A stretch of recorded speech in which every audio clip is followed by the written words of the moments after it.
Yo, what's up sa inyo mga kuis? Welcome back sa aking channel. And for today's unboxing and review, meron tayong isang magandang diecast from Majorette. This is the Chevrolet Corvette mga kuis. Ayan. So naka-metallic green finish with aggressive aero setup. And yes mga kuis, ang alam ko naka-rubber tires na rin to. And special din itong review na to, no, dahil this is the official first Majorette casting sa ating garage, no. Kaya medyo exciting talaga itong i-feature sa ating vlog. So kung mahilig kayo sa detailed diecast na may opening parts at premium feels, baka trip nyo to. So without further ado, tara, let's open it up.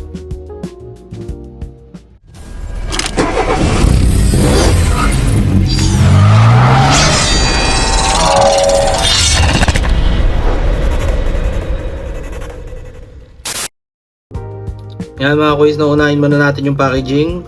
Yan. Simple. Malinis yung design ni Majorette dito, no. Makikita agad sa harap yung artwork ng Corvette mismo, kasama yung GM official license logo. Ayan.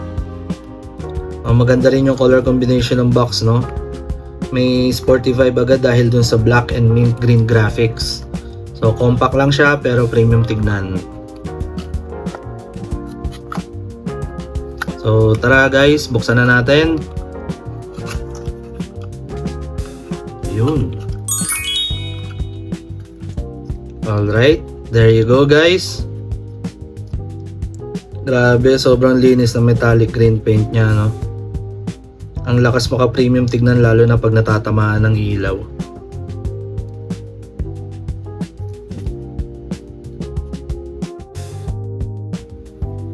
Yan mga kuis, no, let's check the details. Ayan, sa harap, detailed yung headlights, no, and front grille area. Ayan. So may black accent din siya sa hood kaya mas aggressive yung dating. Ayan. So sa side profile, ayan.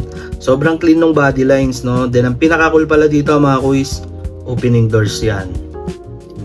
Ayan, sa kapila. Ayan, ang sarap sa feeling, no, kapag may moving or articulating parts yung ating diecast. Ayan, sa likod naman tayo mga kuis. Ayan, meron tayong malaking rear wing na nagbibigay ng truck inspired look, no. So talagang mukhang ready pang race to mga kuis. Ayan, the details. Ayan, so lipat naman tayo sa gulong mga kuis. Ayan, isa sa mga magandang upgrades nito mga kuis, naka rubber tires na yan. Ayan, no, rubber tires.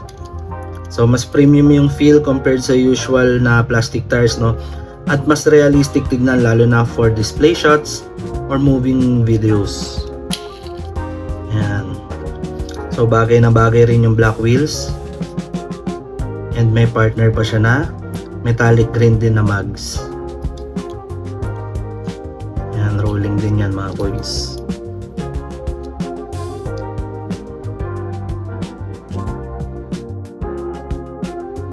Ayan mga kuys, silipin na rin natin yung interior, no. Buksan muna natin yung doors. Ayan. Yung manibela, yung upuan, yung dashboard, ayun. Ayan, so for its size na decent naman yung loob niya. Kita rin yung seats and dashboard, kahit compact scale lang ng mga kuys. So plus points talaga yung opening doors dahil mas na-appreciate mo yung interior. And isa sa mga strongest points nitong Corvette na to, no, is definitely the paint finish. Yung metallic green niya sobrang eye-catching in person, no mga kuys. So parang candy metallic yung dating. So maganda rin overall yung quality control nito, no. Malinis yung decals, maayos yung fitment, maganda yung paint finish. At syempre, mukha siyang premium mga kuys.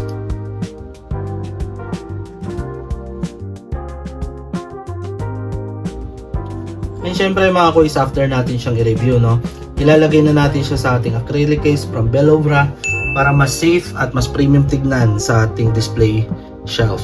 Ayan mga kuys. So perfect talaga ito pang display, no, lalo na sa mga ganitong detailed castings. So nilagyan na rin natin siya ng takip para hindi siya gumalaw. Ayan, lagyan natin yung box sa ilalim at yung diecast sa taas mga kuys.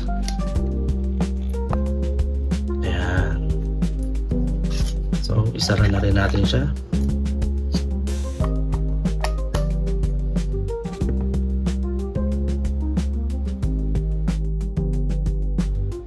So overall mga kuis, no, solid first impression talaga itong Majorette na Chevrolet Corvette bilang first Majorette casting natin sa ating garage.